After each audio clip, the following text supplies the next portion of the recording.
Bonjour, en ce 18e dimanche du temps ordinaire, nous allons poursuivre l'écoute du discours sur le pain de vie. Alors si tu te rappelles, la semaine dernière, nous avons entendu le récit de Jésus qui donnait à manger pain et poisson à une grande foule.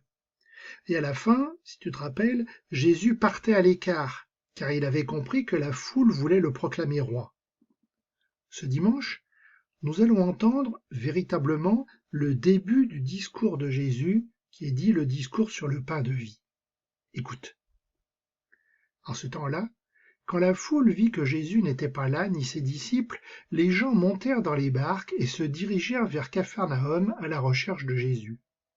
L'ayant trouvé sur l'autre rive, ils lui dirent « Rabbi, quand es-tu arrivé ici ?» Jésus leur répondit « Amen, amen, je vous le dis, vous me cherchez non parce que vous avez vu des signes, mais parce que vous avez mangé de ces pains et que vous avez été rassasiés.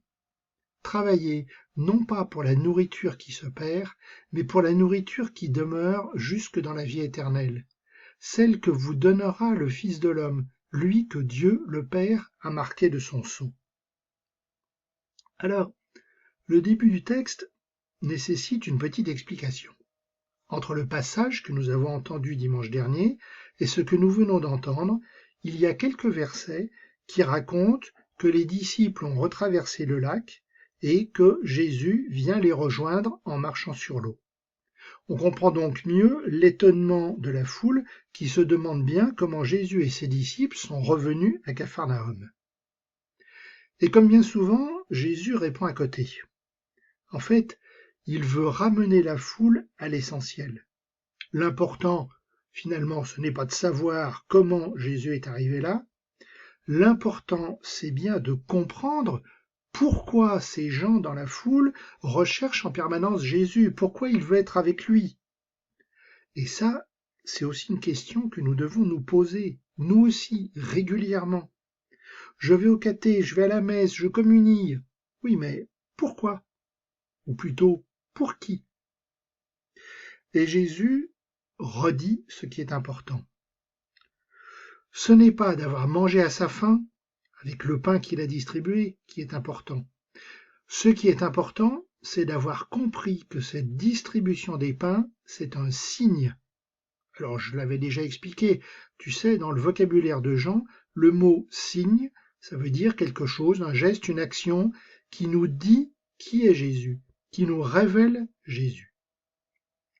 Et là, le discours de Jésus commence à être important. Parce que du pain qui a été mangé comme nourriture, et oui, la nourriture, on en a besoin pour vivre, Jésus va passer à un autre niveau, à la nourriture spirituelle, celle qui est tout aussi importante pour vivre. Et cette nourriture, elle ne vient que de Dieu, par le Fils de l'homme, c'est-à-dire, tu le sais, par Jésus lui-même, par Jésus le Fils. Ils lui dirent alors, « Que devons-nous faire pour travailler aux œuvres de Dieu ?» Jésus leur répondit, « L'œuvre de Dieu, c'est que vous croyez en celui qui l'a envoyé. » Ils lui dirent alors, « Quel signe vas-tu accomplir pour que nous puissions le voir et te croire? Quelle œuvre vas-tu faire?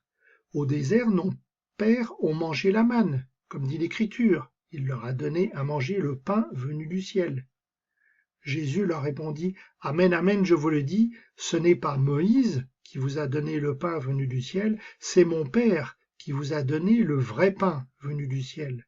Car le pain de Dieu, c'est celui qui descend du ciel et qui donne la vie au monde. » Ils lui dirent alors, « Seigneur, donne-nous toujours de ce pain-là. » Jésus leur répondit, « Moi, je suis le pain de la vie. Celui qui vient à moi n'aura jamais faim. Celui qui croit en moi n'aura jamais soif. » Alors tu as bien entendu, dans un premier temps, la foule semble complètement sourde à ce que Jésus vient de dire sur le pain. Il est question maintenant des œuvres de Dieu. Et la réponse de Jésus peut étonner. Surtout dans une société où les règles de vie, la loi du pur et de l'impur, les sacrifices demandés au temple, tout cela dictait son mode de vie. Jésus répond qu'il n'y a rien à faire. Il faut juste croire, être dans la confiance. Et ça aussi, ça doit nous interroger dans notre propre vie. Est-ce que vraiment je crois en Jésus?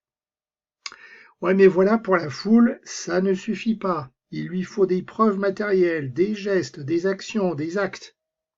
Et, en citant un psaume, la foule rappelle que dans le désert, les Hébreux ont été nourris par la manne, un pain qui tombait du ciel.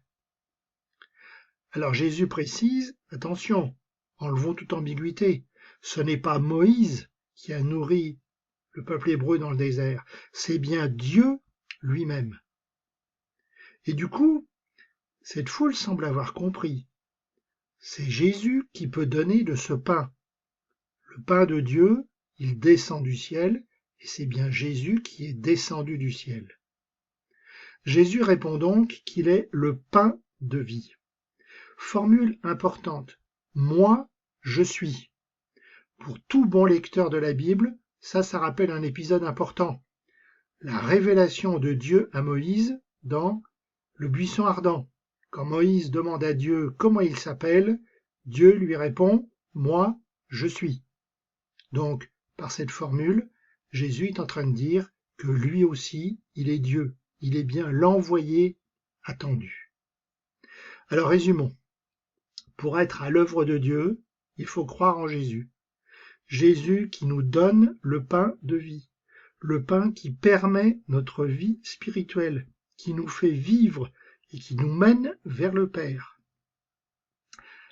Alors je ne sais pas toi, mais si tu te rappelles, cette fin nous rappelle étrangement une autre rencontre de Jésus, celle avec la Samaritaine. Dans ce dialogue, il était question d'eau vive. Et il y avait l'opposition entre l'eau dans le puits et l'eau vive qu'est Jésus. L'image est la même. Jésus nous donne la vie. Toi, le pain de la vie, Jésus, tu as prononcé des paroles merveilleuses pour me montrer qui tu es pour moi. Tu as dit que tu es le pain de vie, le pain véritable qui est descendu du ciel. Tu es comme le pain qui me donne des forces pour le chemin. Tu t'es comparé au pain que Dieu a donné au peuple d'Israël dans le désert. Quand je me sens parfois comme au désert, abandonné, incompris de mes parents, de mes amis, alors tu es comme le pain qui me nourrit.